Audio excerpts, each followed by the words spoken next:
vanquished part was a lie. It appears in the mind of some people the Igbos should remain vanquished. And what does that mean? The Igbos should remain second class. The Igbos should not aspire to become president. The Igbos should not aspire to become politically relevant. The Igbos should not in any way become influential in any factors that determines the very existence of Nigeria. That to me is not anything remotely resembling no victor, no vanquished. Now, why am I doing this? Trust me, it took me a long while to understand that having a bias, the guy that was talking to me in the, okay, for those who were not part of the first video that had some technical issues, I was talking about me being in a keke napep, and we were talking about Nigerian politics, and the keke napep rider was saying that Nigeria, an Igbo man should not be given presidency because giving an Igbo man presidency, there's a likelihood that the Igbo man will tear this country apart. Now, for a young man of a Hausa extraction, saying this thing at this critical moment where the country has no bearing clearly shows that there's no hope in saving this country. Honestly, I don't think this country can be saved. I really, really don't think this country can be saved. Now, this conversation I'm telling you took place in front of a mosque, and they gathered me, and I told the people around me, I said, this man should repeat what he said if I don't slap him. Repeat what you just said. And when he said it, even the people around were like, no, that was, but he was saying what he was saying, believing maybe because of my appearance or perhaps my facial construct, he assumed I was an Igbo man. He assumed I was an Igbo man. And he assumed he was saying what he was saying to get back at me. And that I was passionate in my response, perhaps maybe confirmed he had a punch at me. But I told him, you may be shocked that I'm not an Igbo man, but this bias against Igbos has gotten me rethinking. Because I was one of those who detest hearing an Igbo man that he wants to go, that they want to break. Please, my statement does not confirm that I support Biafra, and please, that one's another thing entirely. But for the Northerners who believe that the unity of Nigeria is non-negotiable, that statement in itself is fraudulent and mischievous.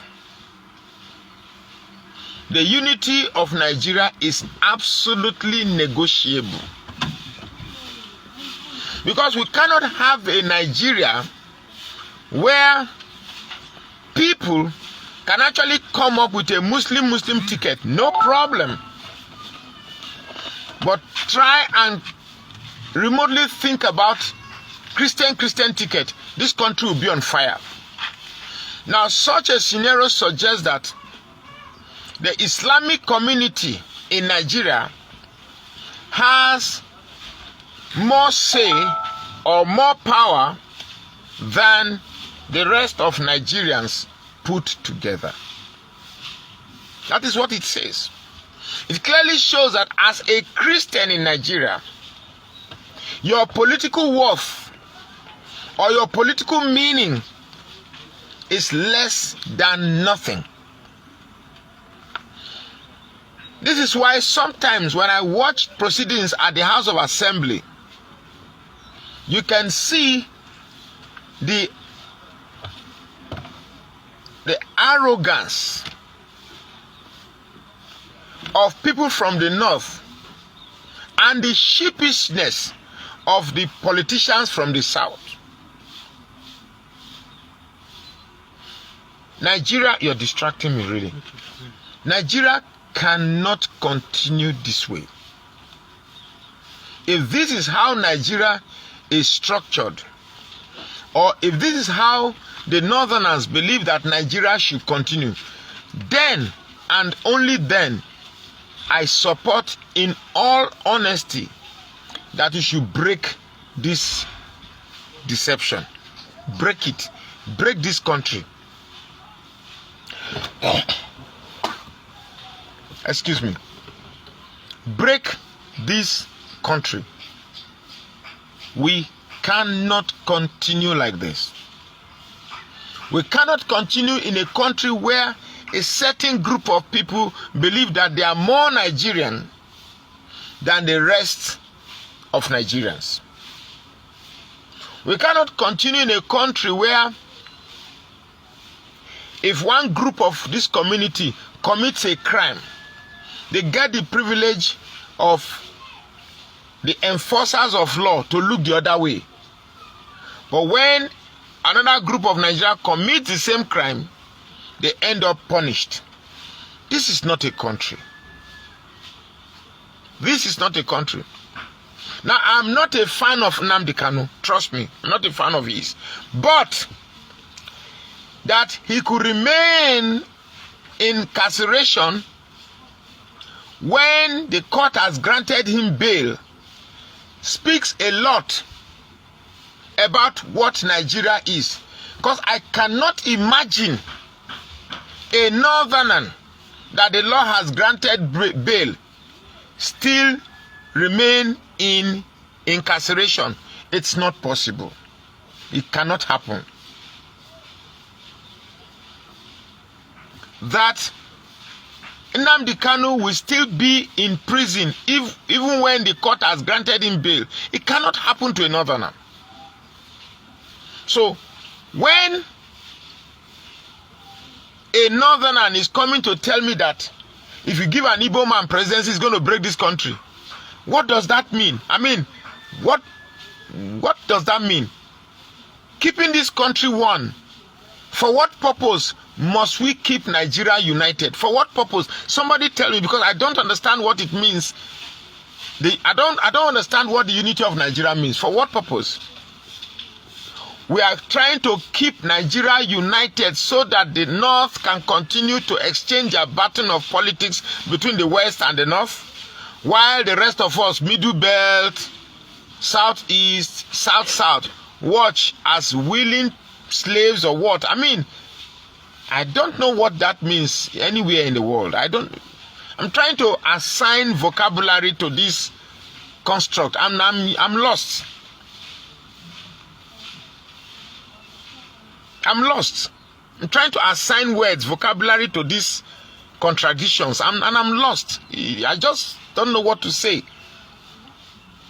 That a young man from the North, even in the face of all these government failures, can still hold on to his sentiments to say that I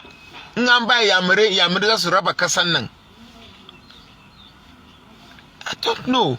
What is it about this Igbo hatred that fills some people to the point that it creates a lot of satisfaction? I don't know. What is it about it? Yes, I know some people can be annoying, but so it is in some Yoruba people, some Urobo people, some Hausa people, some Idoma people. So we have them everywhere. The last time I was in my joint, one thief guy was also displaying the same hatred for Igbos. So what is it about this hatred for Igbos that gives some people a kind of erection that I don't know? Somebody please tell me. These same Igbo people that you want to hate say they want to go. You say no, they must remain. They want to go and form their own country. They don't want to be part of it. You say no. The unity of this country is not negotiable, and therefore we went to a war, killing millions of them. for the purpose of preserving the unity of Nigeria.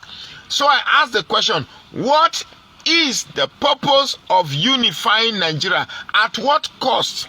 For what purpose must we preserve the unity of Nigeria? So that the northerners can own the wells of oil in the south? So that the northerners can bring their Sharia law and dip their Quran in the ocean, and therefore consequently enveloping the rest of the south and southeast and middle belt into Islam? For what purpose? For what purpose? Some people say, for what purpose? It's not purpose, it's purpose. It's not purpose. For what purpose? So, I think this evil scheme of trying to rotate the presidential baton between the Yorubas and the Fulanis or the North, I think it must stop. Now, somebody could come into this thread and say that I'm being tribalistic, or I'm turning my podcast to tribal sentiments or whatever. Well, you might say it anyhow you want to say it, but the truth still remains that I feel that the country must have a way of inclusivity, so that every region of this country must feel included. If every region of this country have a sense of inclusivity, this idea of Biafra, Dudua, break up, this will not arise. I'll give you an example in Delta State. Now, in Delta State, there is an unspoken sense of zoning, where, because the governorship came from the Urobo-speaking nation, the next governorship will come from the maybe Shekiri-speaking nation, then this one from the Igbo-speaking nation. That was why in the first instance we had an Ibori, an Urobo man. Next one, Uduaga, an Ishekiri man.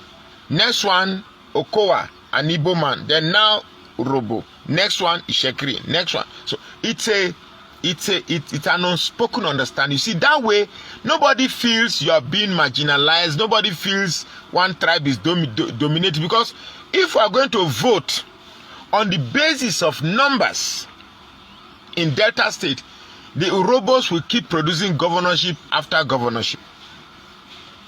But for purpose of understanding, for purpose of clinging on to humanity, that humanity does not exist without the recognition of others.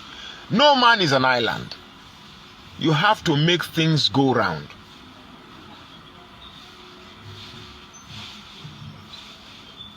You get me? So it's just so funny. It's so funny. I say these things and sometimes I'm lost in the labyrinth of my own confusion and I don't know what to say. Really. I'm because the complexities of Nigerians' problem are fast sorry, calm down. The complexities of Nigerians' problems are fast outgrowing the necessary vocabulary to describe them. I mean, what else can we say?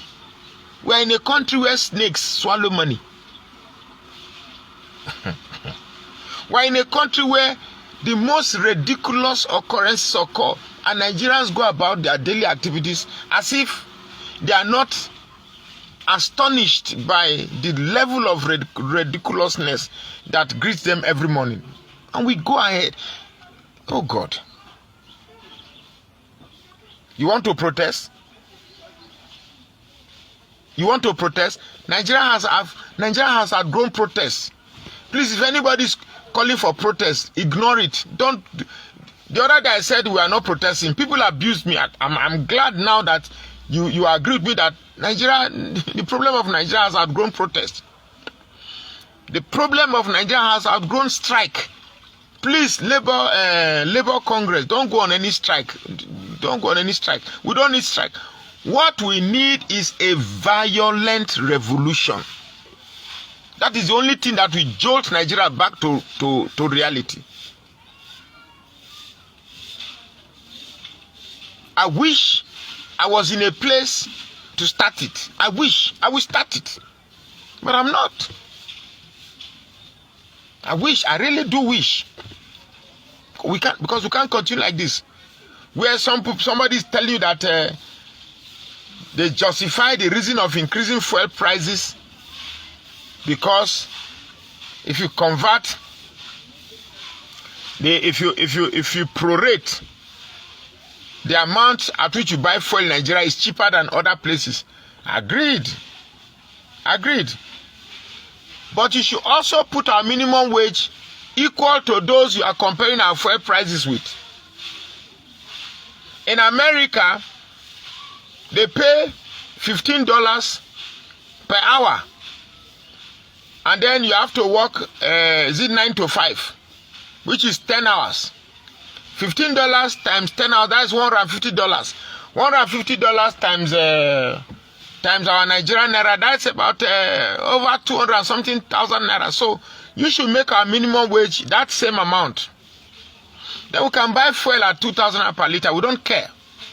But we cannot have disparities in our purchasing power and yet make the prices of what we purchase the same with those who have higher purchasing power than us.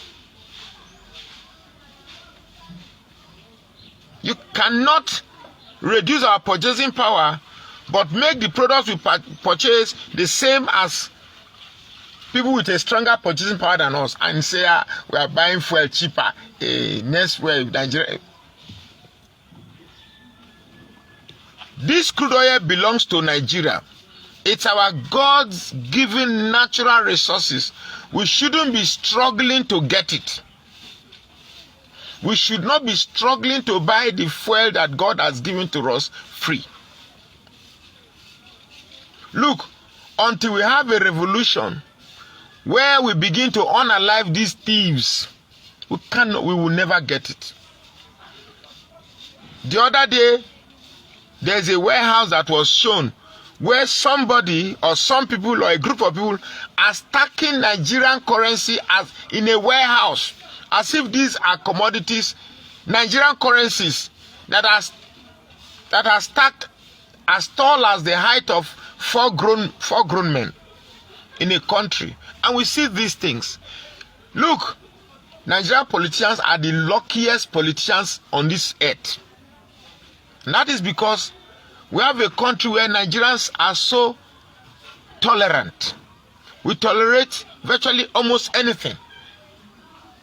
You increase fuel to 100 and something, no problem. To 200 and something, no problem. To 600, no problem. To 700, no problem. To 800, 900, 1,000, 1,002, no problem. Trust me, this fuel will get to 1,500 by December. And we'll still buy it, no problem. Why? Because they know that you will not do anything. There will not be any reaction. And the reason why they are not scared is because we will continue to be divided along this religion and tribal sentiments. We will continue to be divided because the level of poverty is so high, so much so that they can come to your streets and start sharing bread, and people will line up and fight and injure themselves just to get a loaf of bread. They will come to your street and share rice, and people will fight and injure themselves just to get a few cups of rice. We have grown to the point that our sense of decency has been robbed to the point that we will scrounge and rub our belly on the floor just to get crumbs from our slave masters. It's painful. Really, really, really, really painful.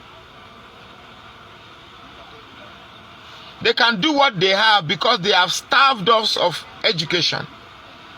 And with the lack of education, we lack the ability to rationalize. And when we can't rationalize, we fail to see the evil of these politicians that they've meted on us for years. And that is why they can do virtually almost anything to us and they will go scot-free. Nothing happens to them.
Thank you, Magnus. Thank you very much for analogy. So, an Igbo man to be president for an Igbo extraction is possible. After all, Nnamdi Kanu, Nnamdi Azikiwe, the first president of Nigeria, was an Igbo man. Akadono Zogu of an Igbo extraction, but they were educated enough. They were good. He made way for the country. Until the Civil War break out. When Ojukwu said no to the country, it was what was going on there. After the Civil War, Gowon came and said, no vanquish, no victors. But how true is that? A country of great diversity, Nigeria is sinking. It's a sinking boat.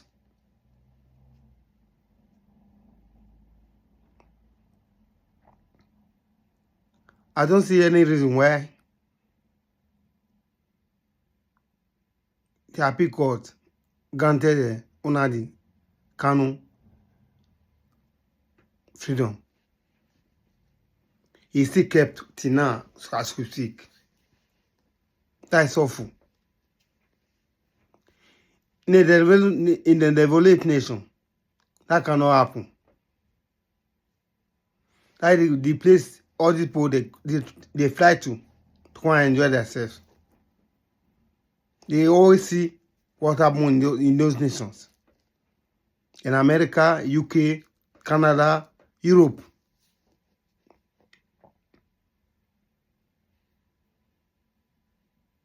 They can attest to that fact. I don't see any reason why they play politics and religion and tribalism, nepotism. That is not good.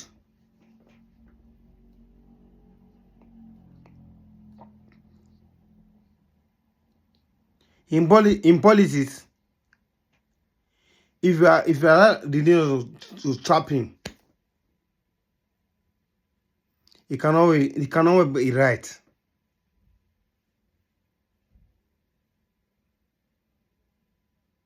When you allow tribalism to trap him, it can never be right.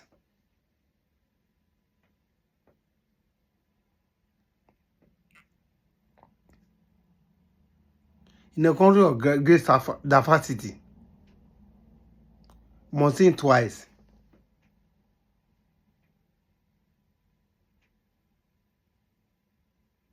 A 60 times save 9. Think. You politicians, think. Put on your thinking cap.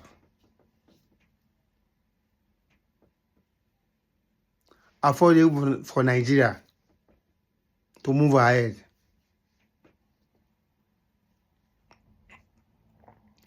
It's not a big thing to ask. Igbo are the people making the money for the country. They are everywhere. Go to West, Southwest, they are there. Go to the Middle East, they are there. Go to the West, they are there. Go to North, they are there. Go to Core North, they are there. Everywhere you go. I see no reason why they should be subsidized. Why did you marginalize? Give them power for once. And see how things turn out. That was why Nigeria were rooting for Obi for president. But people ring them out. Enough is enough for the wise. It is the first time I come here to this channel, so that is channel I like. On Free Abraham. And don't comment in the comment section. What do you think about these things that are going on? All these Olabalu. And President will create one button to be the first to receive my message anytime. Thank you and God bless you. I remain your Uncle Abraham.